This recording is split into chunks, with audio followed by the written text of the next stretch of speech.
It's 3:37 right now, and despite some of the reports that came out earlier today following the apprehension of that bomber in New York, New Jersey, Mayor Bill de Blasio of New York City says he now has every reason to believe that the bombing in a Manhattan neighborhood in Chelsea was an act of terror. He was talking to the press after the capture of suspect Ahmad Khan Rahami in New Jersey. De Blasio said there would be a continued high level of readiness in the city. Meanwhile, Bill Sweeney, a spokesperson for the FBI, was being pretty careful not to reveal too much information, but said he had no reason to believe a terror cell was operating in the New York, New Jersey area. But he didn't say what directly led to Rahami becoming a suspect, saying only that every piece of evidence is worth investigating. We had heard earlier today that there may have been a fingerprint on one of the devices that did not detonate, as well as some DNA evidence as well. A wired pressure cooker bomb was found near the original bombing site. Several other bombs also found in a backpack in Elizabeth, New Jersey, where Rahami has family. A U.S. attorney in New York said any federal charges against Rahami would be done in a careful and thorough way. Not sure what that means, just arrest him and charge him for the terror that he has created in that area. Robert Caltabiano is a global security expert, spending most of his career with U.S. Secret Service, where he managed the Terrorism Task Force. His website is deputizeamerica.org, and that's with a Z. Robert, good afternoon. Good afternoon. How are you?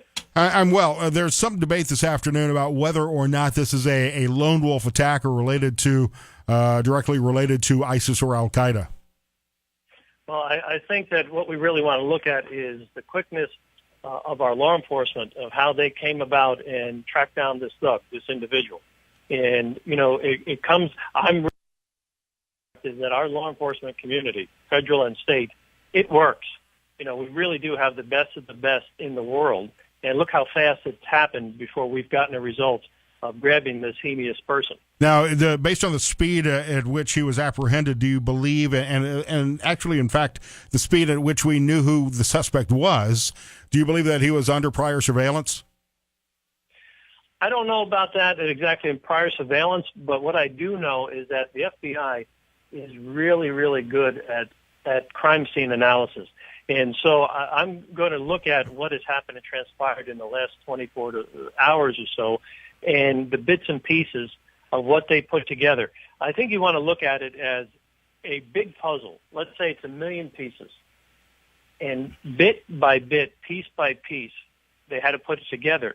And in this instance, all they needed was so many pieces before they found out who this individual was. And I think it was also, obviously, with the help of our community, with the American citizen.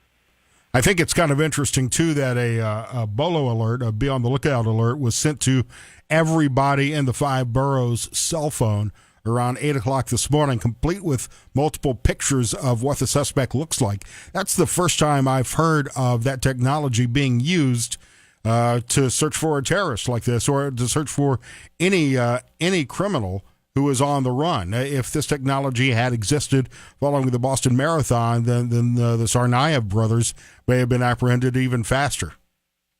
And I think, look at how far we've come since 9/11 in the last, 15 years or so. Okay, and so we're taking 21st century technology, and I'm excited about that aspect of it, in that it works. But it only works as good as the citizens participating and getting involved again. And I think that's what we really need to look at this point. Now, when you're on a train, when you're on a bus, when you're in a cab, and you get an alert, a BOLO alert like that with somebody's photograph, do we risk making citizens fearful of their neighbors who may not be of the same ethnicity that they are? I think I look at the opposite, is that it's a risk not to do something. It's a risk not to get involved. It's a risk not to have our law enforcement go back and put it on our citizens. There are only so many police officers out there, but there's 300 million of us. And so when we have one terrorist, one person who has committed a heinous act, and that picture can go out there, I'm all for it. What do you make of Mayor Bill de Blasio saying that this was definitely terror-inspired, while the FBI is saying that there is no terror cell operating in New Jersey? I don't know about what the mayor has said, but I can tell you this. In my view, anybody that commits an act of violence against somebody else, that's terror. That's terrorism. I don't care what it is, whether it's homegrown or whether it's overseas. If you're committing a heinous act, let's really call it for what it is. You're instilling terror in the hearts and in the minds of others. And so we have to be more vigilant about that and look at it for what it is. As far as what the FBI is saying, though, do you believe that this looks like, in your expert opinion, the act of a lone wolf, even if inspired by ISIS or Al-Qaeda, a lone wolf attack, or could there be a cell operating in the New Jersey area? Well, let's look at this. ISIS likes to claim credit for everything all the time. And they haven't yet in this particular case, but they did in Minnesota almost immediately. Right.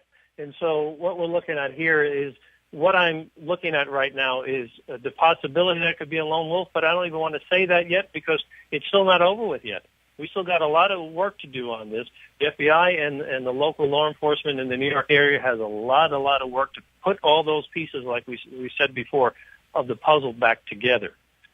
At this point, we're seeing domestic terrorists attacking more and more soft targets. San Bernardino, most recently, now in Minnesota at a mall, a train system in New Jersey. Is this putting Americans at risk during everyday routine daily life? Is this something that we should become more vigilant about, not just in major cities, but in the heartland in Northwest Ohio, just like in St. Cloud, Minnesota? I think so. I think we have to be more vigilant. I think we have to get involved, but that we have to be courageous. And, just imagine what happened after 9/11. We all had that American spirit that we can do anything, and that everybody was taking care of everybody. I was in Manhattan during that time, and it was a different time. And then we forget, and it's time for us not to forget anymore. It's time for us to join again as who we are. We were built on courage. And to help our law enforcement and our first responders. If it could happen in Manhattan, could it happen in our heartland? Sure it could. Talking with Robert Caltabiano, and you spent a lot of time working with U.S. Secret Service. This week, the president and other foreign leaders will be in New York City at the UN General Assembly. Could this have been an attack to test response times and to see how well prepared New York City law enforcement with so many dignitaries in the area this weekend?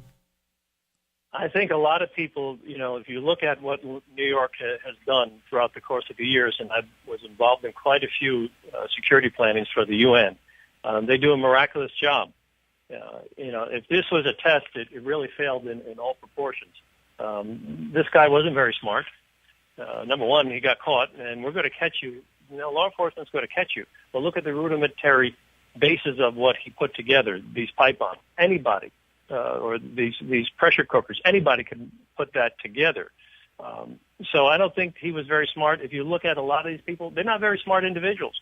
Anybody that wants to, and get away from this, put a bomb on themselves and blow themselves up, in my opinion, are not very smart. Anybody that did this was not very smart. Well, the problem is they don't have to be smart to hurt or kill a lot of people. This guy, who obviously was not very smart, still wound up injuring 29 people in Chelsea over the weekend. Yes, and I think what we want to do is say, thank God. It could have been a lot worse if he was a little smarter, sure. But on the flip side of it is again, I'm going to go back to our law enforcement community works. It works on this. It's going to continue the work. We're getting better each and every day. And we need to employ people, your listeners out there. If you see something, it doesn't look right. If it smells, most likely it does. Get involved. Get a hold of your local law enforcement. Say something. Let somebody else know about it. And we need eyes and ears all over the place. Not to be hysterically in fear, but to be courageous and say, this is our country. We are founded on freedom. That's why people are attacking us. There's a lot of concern over the whole see something, say something, because of the risk of becoming a social pariah if you suspect a neighbor of being a terrorist, of plotting something against the country just because they look differently than you do, because their skin is darker than yours, because they worship differently than you do. How do we overcome those hesitancies to report something suspicious in our neighborhoods? I think we just have to sit back and think and really look at the situation and be well aware of your surroundings. Okay, it doesn't matter. Let's look at Timothy McVeigh. He probably looked like you and I, yet he was a terrorist. So terrorism has no look to it. Terrorism has really no religion to it. A terrorist is a person who just does not care.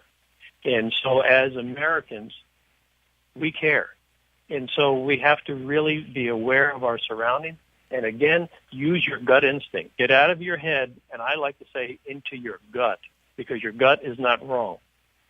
Robert Caltabiano, the website is deputizeamerica.org with a Z. There's a mobile app available as well. Robert, thanks so much for your time.